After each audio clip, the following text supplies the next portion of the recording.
Reason for watching this movie Mohanlal Sangeeth combo എന്ന് കണ്ടപ്പോൾ ഞാനിങ്ങനെ ഞാനിതിലെങ്ങനെ ഇവിടെ ഞാനെന്തിനാ എന്ന് തോന്നിയിരുന്നു. നമ്മളോടുള്ള സ്നേഹം കൊണ്ടാണ്. അപ്പം അതിൽ ലാലേട്ടനോടുള്ള ഇത്രയും വലിയ സ്നേഹത്തിൽ നമ്മളോടുള്ള സ്നേഹം കൂടി ചേർക്കുന്നതിൽ ഭയങ്കര സന്തോഷം. സിനിമയ്ക്ക് പറഞ്ഞ പോലെ തന്നെ ഓൾറെഡി പ്രൊമോഷൻ ഉണ്ടായിരുന്നു. അത് മോഹൻലാൽ എന്ന് പറയുന്ന പേരാണ് പ്രൊമോഷൻ. ഈ മോഹൻലാലിന്റെ കൂടെയുള്ള കൂട്ടുകെട്ട് കൂടെയാണല്ലോ എനിക്ക് തോന്നും സിനിമ റിലീസ് ആവുന്നത് വരെ വളരെ അണ്ടർടോൺഡ് ആയിട്ടാണ് വെച്ചിട്ടുള്ളത്. വലിയ രീതിയിലുള്ള പ്രൊമോഷൻസ് കൊണ്ടുവന്ന് അങ്ങനെ ഒരു ആഘോഷം എന്നുള്ളതിനപ്പുറത്തേക്ക് ഓട്ടോമാറ്റിക്കലി ആളുകൾക്ക് അറിയാം, പ്രത്യേകിച്ചും ഫാമിലി ഓഡിയൻസിനെ അറിയാം മോഹൻലാൽ പടം വരുന്നു, അതിന് കാണണം എന്നുള്ള ഒരു അർജ് അവിടെ തന്നെ ഉണ്ടാവുകയാണ്.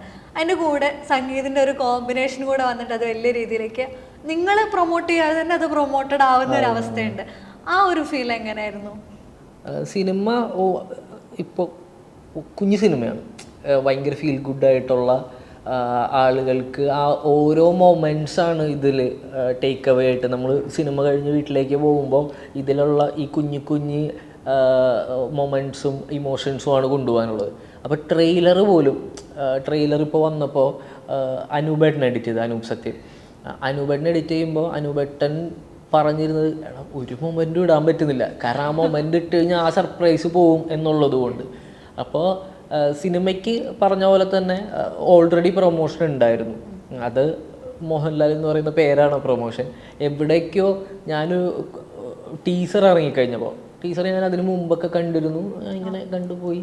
ടീസർ ഇറങ്ങിക്കഴിഞ്ഞപ്പോൾ കുറേ റീൽസ് ഇങ്ങനെ reason for watching this movie Mohanlal Sangeeth combo എന്ന് കണ്ടപ്പോൾ ഞാനിങ്ങനെ ഞാനിതിലെങ്ങനെ ഇവിടെ ഞാനെന്തിനാ എന്ന് തോന്നിയിരുന്നു. അത് ഭയങ്കര ഇപ്പോഴും നമുക്കിപ്പോൾ ഒരു മൾട്ടിപ്പിൾ ആൾക്കാർ പറയുമ്പോൾ മനസ്സിലാവും, ഇതൊരു മോബിൻ്റെ ആഗ്രഹമാണ്, തോട്ടാണെന്നുള്ളത്. അപ്പം ഇപ്പോഴും ഓരോന്ന് വരുമ്പോഴേക്കും കുറേ റീൽസ് വരിക, എന്ത് കണ്ടൻറ്റ് വരുമ്പോഴേക്കും ചെറുതായിട്ടുള്ള ഞങ്ങളുടെ കട്ടുകൾ വരിക എന്നൊക്കെ പറയുമ്പോൾ ആളുകൾക്ക് എവിടെയോ ഈ കോംബോ ഭയങ്കര ഹോപ്പ്ഫുള്ളായിട്ട് വെയിറ്റ് ചെയ്യുകയാണെന്ന്, അത് ഭയങ്കര സർപ്രൈസിങ് ആയിരുന്നു എനിക്ക്. നമ്മളോടുള്ള സ്നേഹം കൊണ്ടാണ്.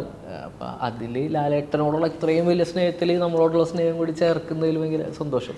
നിങ്ങൾ രണ്ടുപേരും കൂടെ ഉള്ള കോമ്പിനേഷൻ സീനുകളിൽ ഇപ്പം ഒരു ട്രെയിലറിൽ തന്നെ വന്ന ലോങ് ഡയലോഗ് മോഹൻലാൽ പറയുന്നു, വളരെ ലൈറ്റായിട്ട് സംഗീതത്തിന് മറുപടി കൊടുക്കുന്നു. നമുക്കത് വളരെ നാച്ചുറലായിട്ടാണ് ഫീൽ ചെയ്യുക, ലൈക്ക് സ്പോണ്ടേനിയസ് ആണ് കുറച്ചുകൂടെ. സംഗീതത്തിൻ്റെ കൗണ്ടറുകളാണെങ്കിലും ഒക്കെ സംഗീതത്തിൻ്റെ ഒരു പ്രോസസ്സ് എങ്ങനെയാണ്? ഇത് ഇത്ര ലൈറ്റായിട്ട് പോകണം, ഇത്ര മീറ്റർ വേണം എന്നുള്ളൊരു പിടിക്കുന്ന എവിടെയാണ്? ഞാനത് സത്യം പറഞ്ഞു കഴിഞ്ഞാൽ ഞാനൊരു ട്രെയിൻഡ് ആക്ടർ അല്ല. അപ്പോൾ ഇപ്പോഴും എൻ്റെ അടുത്ത് ഷമീർക്ക് ഒരു ദിവസം വിളിച്ചിട്ട് പറഞ്ഞു, നിനക്ക് ഭയങ്കര ഋതുള്ള ആക്ടറാണെന്ന് പറഞ്ഞു. ഞാൻ അന്ന് തുടങ്ങിയിരുന്ന് ആലോചിച്ചോളൂ, എന്താണോ ഇത് പറയാനുള്ള റീസൺ, എവിടെയാണ് എൻ്റെ ഋതം കിടക്കുന്നത്, അത് ട്വീക്ക് ചെയ്യാൻ പറ്റിയത് എനിക്ക് എല്ലായിടത്തും അപ്ലൈ ചെയ്യാമല്ലോ ഇനി അങ്ങോട്ട്. അപ്പോൾ എനിക്കതിപ്പോഴും പറ്റിയിട്ടില്ല എന്നുള്ളതാണ്. ഞാൻ ജെന്യുവൻലി പറഞ്ഞു കഴിഞ്ഞാൽ പണിയെടുക്കുന്നത് ടെക്സ്റ്റിലാണ് കൂടുതലും. നമുക്ക് ഈസി ആയിട്ട് പറയാൻ പറ്റുന്ന രീതിയിൽ അതിൽ തന്നെ ഫണ്ണൊക്കെയാണ് സിനിമയെങ്കിൽ ഉറപ്പായിട്ടും കുറച്ചും കൂടി വേറൊരു പരിപാടിയിൽ ഇത് പറയുമ്പോൾ ഫണ്ണ് കിട്ടും എന്ന് തോന്നും നമുക്ക്. എഴുത്തിൽ അവരെഴുതുമ്പോഴുള്ളതിനേക്കാൾ നമുക്കൊരു അതിൻ്റെ ഈ നേരത്തെ പറഞ്ഞ സ്വാഭാവികത ചിലപ്പോൾ ഭയങ്കര രസമായിരിക്കും എന്ന് തോന്നും. അപ്പോൾ അതുകൊണ്ട് ഞാൻ അങ്ങനെ ഒന്ന് എൻ്റേതായിട്ടുള്ളൊരു ലാംഗ്വേജിലേക്ക് ഇതിനെ മാറ്റാൻ ശ്രമിക്കാറുണ്ട്. ടെക്സ്റ്റിലാണ് കൂടുതൽ പണിയെടുക്കുക.